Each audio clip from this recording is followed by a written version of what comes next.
So in this video we will begin with chemistry 2008 Neet question paper. So our first question, equal volumes of three acid solutions of pH 3, 4 and 5 are mixed in a vessel. What will be the H plus ion concentration in the mixture? pH is equal to minus log 10 concentration of H plus ion. It is the formula. So here if we shift H plus to here, so it comes out to be 10 to the power minus pH. Now we will put all the volumes of all the values of pH in given here. So for first solution it comes out to be 10 to the power minus 3. For second solution 10 to the power minus 4, and for third solution 10 to the power minus 5. So our total concentration of H plus ions is equal to 10 to the power minus 3 plus 10 to the power minus 4 plus 10 to the power minus 5. So we will take 10 to the power minus 3 in the common, and we will just putting the values, we get 1.11 into 10 to the power minus 3. So H plus concentration in mixture if we had to find out. So we know that it is 3 mixture. So we will just divide it with 3. So we get the value 3.7 into 10 to the power minus 4 m. So here is our correct option, this 2.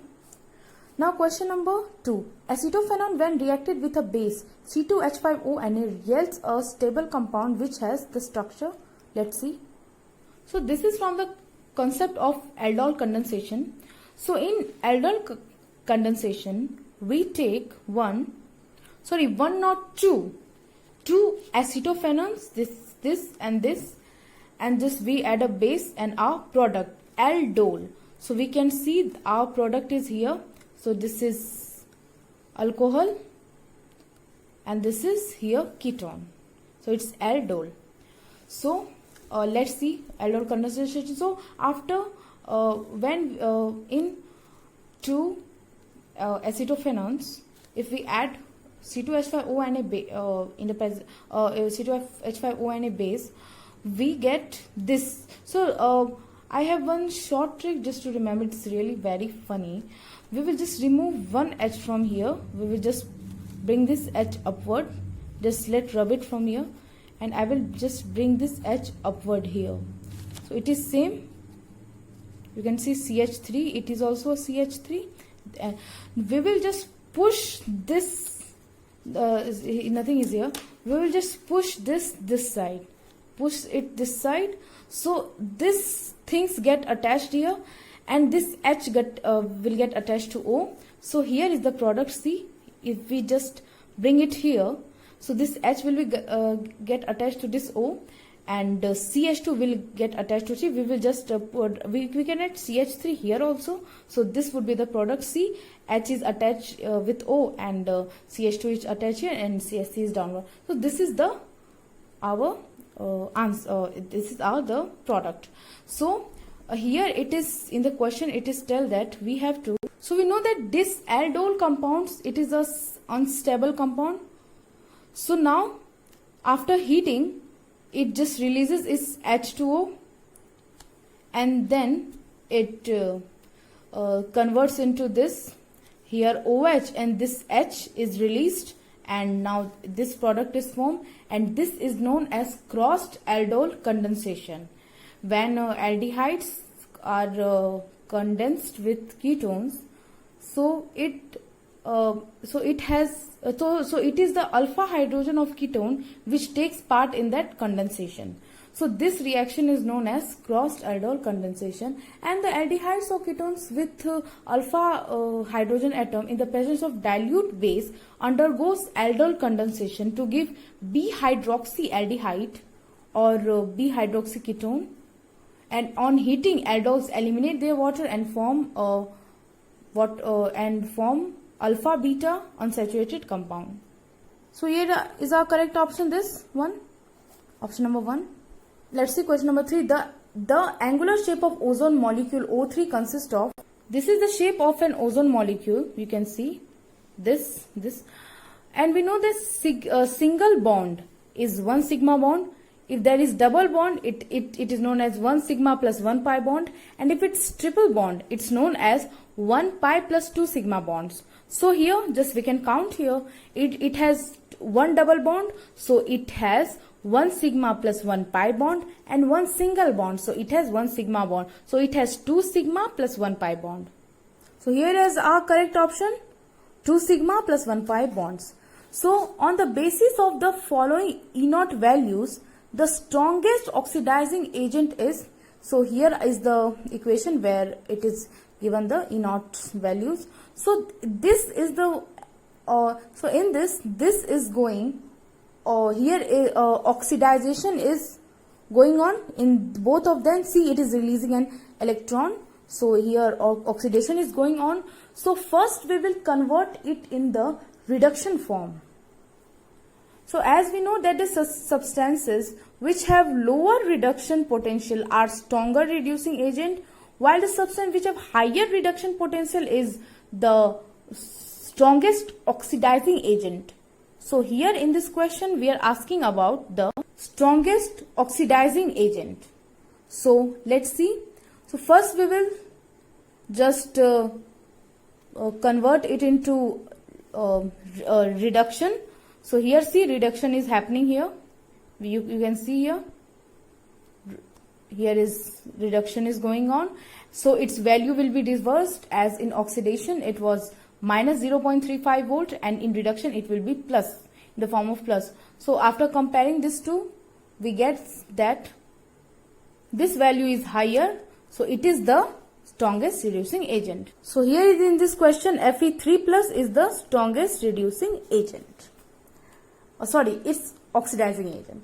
Now question number 5, green chemistry means such reaction which, so our correct option is reduce the use and production of hazardous chemicals. We know that these chemicals are very harmful for our environment. It makes our environment polluted. So to make it greenery, we should reduce the use and production of these chemicals. Now question number 6, which of the following are not state functions? So here, so let's see what is state function. So state function is that function which doesn't depends on its path. Like for an example, we can see if we just here I am taking example of momentum. So momentum, it can be delta P also. That formula will be PF minus Pi. So it depends on final position and initial position. So we call it as a state function. Now not state function, it means it doesn't depend upon the final and initial positions. So here Q plus W, it is the formula of energy. So it depends upon, so it is a state function. This is a state function, and Q, it is not the state function, and W is also not a state function. H minus Ts, here it is a state function. It is the formula of Gibbs free energy. So here 2 and 3 are not state functions. So here is the option. Now question number 7. If uncertainty in position and momentum are equal, then uncertainty in velocity is. So here we know that Heisenberg uncertainty principle tells us that it is impossible to determine the position and momentum of a moving microscopic particle. So he has just given this equation, delta x, that is position, and delta p, that is momentum, is greater than h by 4 pi. So in this question it is telling that delta x is equal to delta p, and then it will also be equal to m delta v. So here is in this question here is asking the uncertainty in velocity. So we will just put the value, we will just bring m here, m square here, and here we have used v square because see here two quantities, and these two are now momentums. This is also considered as momentum in this question, and so now delta v is equal to 1 by 2m root h by pi. So let's see, our correct option here is given 1 by 2m root h. So now the correct order of decreasing second ionization enthalpy of Ti, V, Cr and Mn is, so we know that second ionization enthalpy is the amount of energy required to use an electron from a unipositive ion is called second ionization enthalpy. So due to stable configuration, we know that half-filled and completely filled configurations are more stable. So here Cr will be first, then Mn, then V, then Ti. So here it is the correct option. Now question number 9. The relative reactivities of acyl compounds towards nucleophilic substitution reaction are in order of. So as we know that weaker the base, it has higher tendency to lose, to come out and form a nucleophile or to form an intermediate. So here our correct order is this: acyl chloride, acyl anhydride, ester, and then amide. Now question number 10. Kohlrausch's law states that, so our correct option is here, in infinite dilution, each ion makes definite contribution to equivalent conductance of an electrolyte, whatever be the nature of other ion of the electrolyte. So it tells that when in a solution we will add water, that it becomes completely dilute, it's infinite dilute, then each ions can make a contribution in conductance of electricity. What will be the nature of ion? It doesn't matter, it's positive or negative, but it will be responsible. Now question number 11. Which one of the following is most reactive towards electrophilic attack? So as we can see here, the 4 options which were given. So in this, OH is an electron giving group, it pumps electron in the chain. Here Cl takes electron from this chain, NO2 also takes electrons, it is electron withdrawing group, and CH2OH is also an electron withdrawing group, it is taking electron. So we know that in which the faster electron will attack, it is more reactive. In which first electron with electrophile will attack, it is more reactive. So when it is, so here OH here is more reactive towards electrophilic attack, as it just pumps electrons, and when it pumps electron, this H plus here will get released, and then any electrophile, see this electrophile comes and attaches here.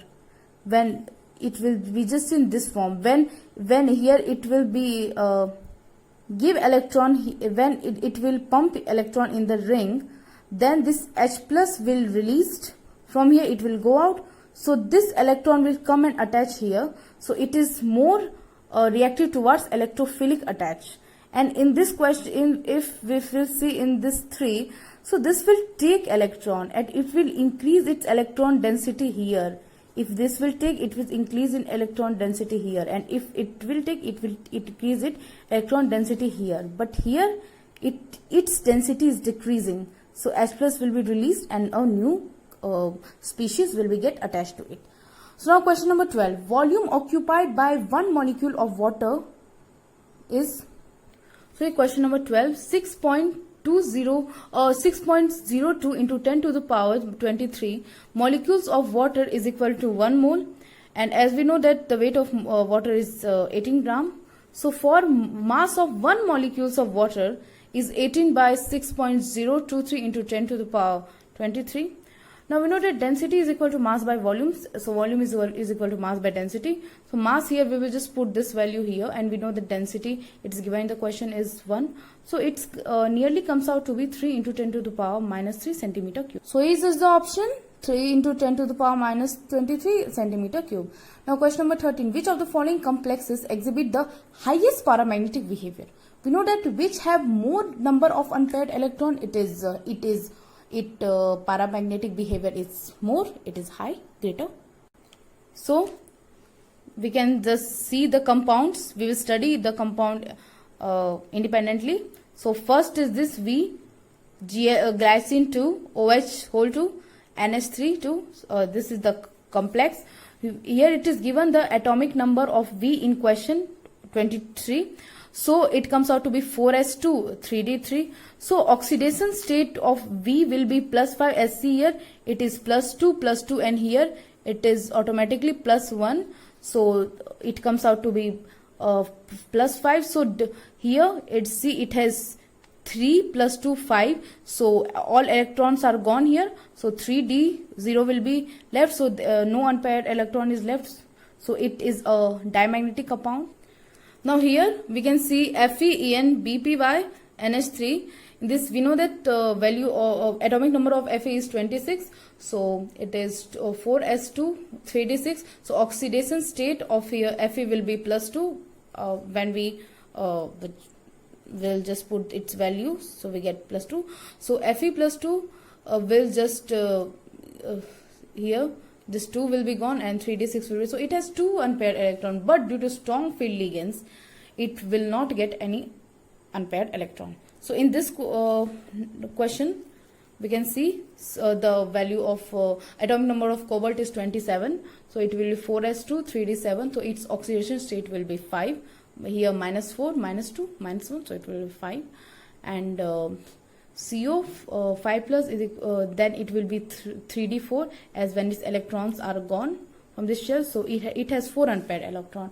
And question number 4, Ti NH3 3 plus, it has Ti's atomic number is 22. So 4s2 3d2. So oxidation state of Ti will be plus 3 Sc. Here O is this is 0. So Ti plus 3 will be 3d1. So it has 1 unpaired electron. So among all this has 1 unpaired electron, and this has 4 unpaired electron, and this doesn't have any electron. So this shows the highest paramagnetic behavior. Question number 14. If a gas expands at its constant temperature, it indicates that. So we know that the value of kinetic energy is equal to 3 by 2 RT. So from the formula only it is 3 by 2 RT. So we can see from this kinetic energy depends upon temperature here. So if temperature is constant, kinetic energy of the molecules will also remain same. Now question number 15. For the gas phase reaction, PCl5 is converts into PCl3 plus Cl2. So now let's see which conditions are correct. So here we know that delta H is equal to delta E plus delta N RT, and delta G is equal to delta H minus D delta S. So for this reaction we know that value of this delta N is number of moles in product minus number of moles in reactant. So here it is 1 mole, 2 mole, and it is here 2 moles and here 1 mole. So 2 minus 1 is equal to 1. So here we can see delta H is directly proportional to delta N. So if N is positive, then H is also positive, and if H is positive, delta G will be negative, as we can see this delta H here. So delta G will be negative and delta S will be positive. So his correct option is delta H will be positive or greater than 0, and delta S will be also positive, it is greater than 0. So in this video we had done in question number 15 of chemistry, CBSE screening medical solved paper 2008. Now in the next video we will do its further